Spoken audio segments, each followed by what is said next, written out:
enemu letu pauze sem pač si v mislil po dolgem času svoj avto.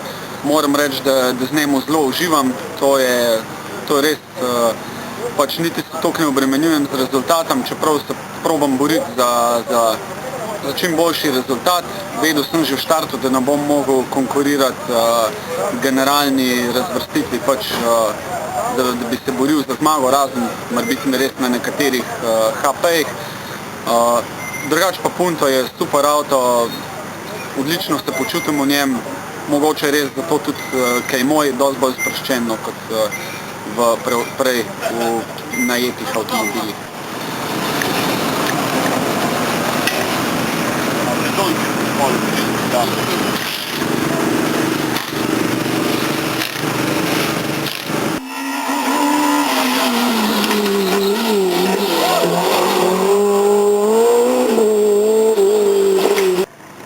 Ja, Mitsubishi Apellat je bilo, kako bi rekel, fizično dosti manj naporno kot tega kita. Predvsem na hitrih popeskanih kombinacijah mislim, da je res Mitsubishi hitrejši. Tako da tak brzinski je ta zdaj šušnjevica, ni variante, da s tem Puntam se približam vodilnima, Tomažu pa Juraju. Tole, kar je, te rezultati so skoraj maksimum, no, bom rekel, nekaj rezerve je še pri nama, z Matejem, drugače pa Mitsubishi je dosti manj naporen za pelet, no. Pa tak kit, sploh če gre za tehnično zelo zahteven brzin, pa popeskan, Mitsubishi lažje tudi oprošča take napake.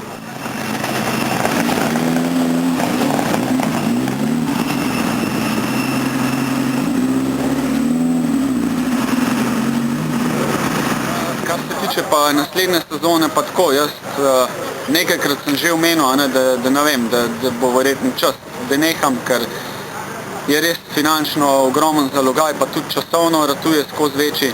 Zato jaz upam, da se bo v Sloveniji, ne vem, pojavilo več krajših reljev, zato ker vidimo, da so le-ti imajo potenciala, tako pri tekmovalcih kot tudi gledalcih, in pa jaz apeliram tudi na organizatorje. Naslednjo leto tako, nič ne upam še točno reči.